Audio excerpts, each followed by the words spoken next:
Okay, welcome to the HubFizz EcoBiz show, where you can get ideas to grow your business and make it greener. And today I'm joined by David MacDonald from Path Financial, and we're talking about positive impact investment to help fight the climate crisis. So welcome, David. Great to have you on the show. Thank you, Karen. Thank you for the invitation. Pleased to be here. Brilliant. So David was shocked by the unprecedented climate and ecological emergency and the disastrous path towards the extinction we face. So David realized that a huge impact needs to be made by revolutionizing the investment model so that savings are solely invested for good and will help fight the climate crisis. I think this is a real biggie, but let's first of all, what is financial advice and who needs it? Well, I'm going to say, to answer the second question first, pretty much everybody. Financial advice is helping people define their life goals, really, and then figure out how to go about funding it. Now, when it comes to money and to pensions in particular, I've coined this phrase that they're the sort of the ABC of investing: abstract, boring, and complex. And as a consequence, engagement tends to be really low, and it's a territory that people don't tend to stray into. The ostrich mentality prevails. Taking financial advice is a bit like having a guide. So you arrive in a strange and foreign land and there's somewhere you need to get to. A guide is someone who's been there before, they know the territory, and they can get you to where you want to get to in the safest and quickest way.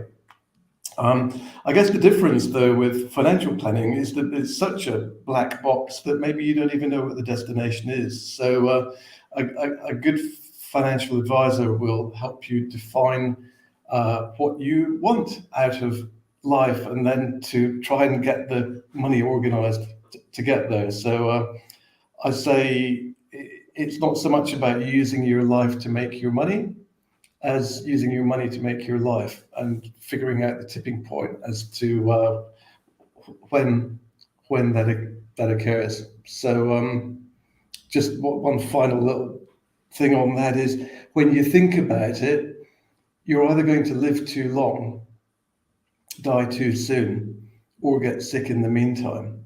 And financial planning really is all about making sure you've got enough money if you live a long life, that your loved ones have got enough money if you live a short life, and you're the breadwinner, say, and that if something happens to your health in the meantime, that you've insured yourself to ensure that there's adequate finances.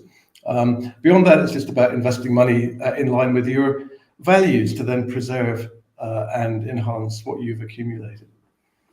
Brilliant. Yeah. I think that's really, really important. And you put that in such a brilliant way. So do you need to trade your principles for performance, when you're coming to sort of, what is the evolution of positive impact investment? Well, no, you don't, is my belief. And positive impact investing is all we do. So I would say that, wouldn't I? So let me try and add some justification for that point of view. I suppose if we think about it, ethical investment came about as an idea to screen out investments which were considered undesirable. And it actually came from a faith-based background. So it was typically things like alcohol and tobacco and weapons, which were the main screen outs. Fossil fuels didn't used to be, but nowadays people think of that as being quite a damaging investment, and they probably don't want that in their portfolios. And now the term ESG, or environmental, social, and governance factors, being taken into account is the new language for ethical investment. And that's fine as far as it goes, but positive impact investment is not so much the avoidance of harm to people and planet, which I think is a given with an impact investment, but it's actually trying to find solutions for people and planet. So it's beyond ESG or beyond ethical. And do you need a trade-off? I mean, there was always a feeling that if you were moving towards doing good for other people, that looked dangerously like philanthropy, which, if you were the Wolf of Wall Street and you were in the sort of net sum for me to win, you have to lose kind of game, you could understand why there would be this, I'm going to call it misconception, that there is some give up of financial performance. For me, logically, when you think about it, is digging up and burning fossil fuels going to be the future emerging technology that people are going to make a fortune from investment in? Or is that a dying technology with stranded assets, which is best avoided? Are solutions for people and planet, emerging technologies, clean energy, better healthcare, education, financial inclusivity, bringing people out of poverty so that they get to the tipping point of caring more about the environment. Are these things that are going to save the planet and align with the outcomes of a pension? Is that where better investment returns are going to come from? For me, it's a no-brainer. You can align your money with your values, and it's a win-win. Better investment returns in the long run surely must occur from that strategy.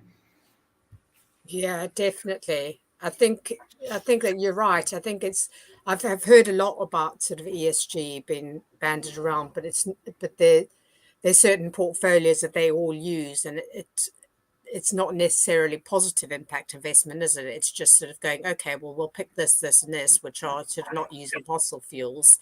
But at the end of the day, is that really making a big difference, or should we be looking much beyond that? So I think that's some really, really good advice.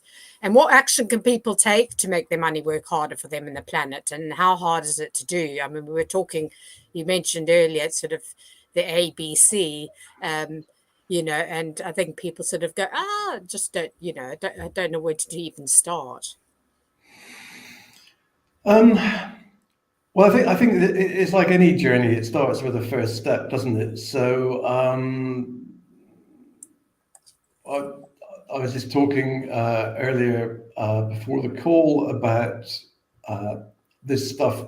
If anyone's come across the Eisenhower matrix, a quadrant of important and not important, urgent and not urgent, this falls firmly into the quadrant of important but not urgent. Although maybe it should be urgent.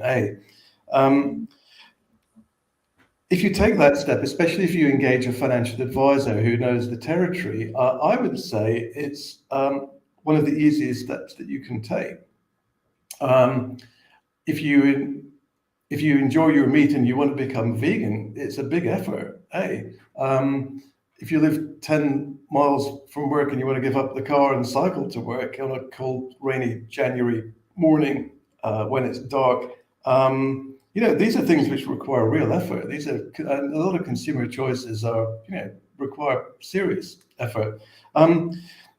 Moving your pension fund, and these days pretty much everyone's got something invested in pensions, is relatively straightforward once you understand what a positive impact fund looks like.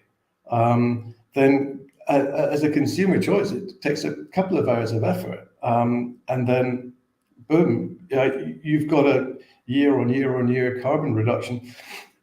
And just to put that into context, £100,000 pension fund, just to pluck an easy figure out of the air because I know the stats on it, moved from a traditional portfolio into a positive impact portfolio, has got the equivalent CO2 equivalent of 15 tons a year reduction. So to put that into context, that's like taking 3 cars off the road. Or eating 3,700 cheeseburgers. It's significant.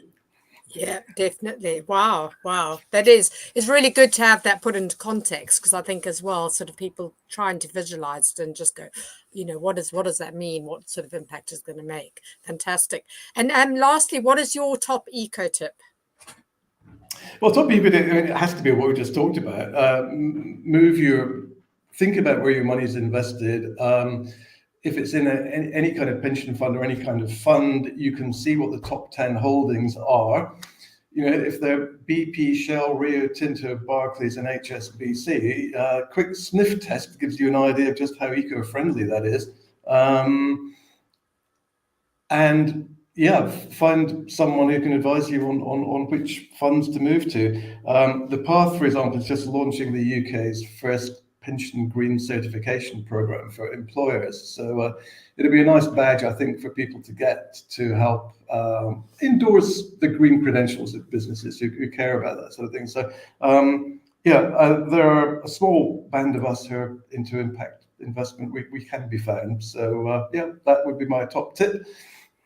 Definitely. Well, top tip, everyone, speak to David and his team because they obviously, they know all about this. They can advise you. And I love that whole thing about certification. I'd love, to hear more. So you're in the process of doing that at the moment. Maybe we'll have to get you back on the show later when that's all going, and we can talk a bit more about that then. Yeah, we're more or less good to go by the time with the ink will be dry by the time the sort of inquiries have been processed. So we should be good to go on that.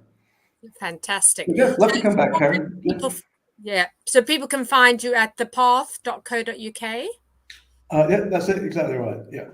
Yeah. And have you got any sort of offers or people who contact you, is what's the kind of service for someone just sort of starting out and wanting to look at changing? Sure, that's a good point actually, because there's a fear that this really sort of big nasty fee clock starts ticking the minute you start speaking to a professional. We'll always have an at-large meeting for anyone, and you can take any advice that we give with our compliments. But if it develops into a relationship that where you actually want to take professional advice and engage in the program, then we can talk about how that works. But there's an inquiry form online. I didn't want this to be an advert for our business particularly, but if you're interested, there's an inquiry form to fill out. Mention Hub Fizz on it, and we would definitely have at least an hour of time with one of our consultants. No problem at all. Oh, wow. That's fantastic. Oh, well, thank you so much. We have sort of run out of time, but it was brilliant to have you on here. Thank you for sharing all that wisdom and all your knowledge. And that's some great insights for our audience as well. So thank you so much for coming on the show. You're welcome. Thank you. And to all our viewers out there, if you're watching now, you're watching the replay, please do pop your questions below. Do get in touch with either myself or go and check out David at thepath.co.uk. You can also find us all on LinkedIn. You're on LinkedIn as well, aren't you, David? Yep. Yeah. David MacDonald. And so, and we'll see you same time next week. Thank you so much for joining us.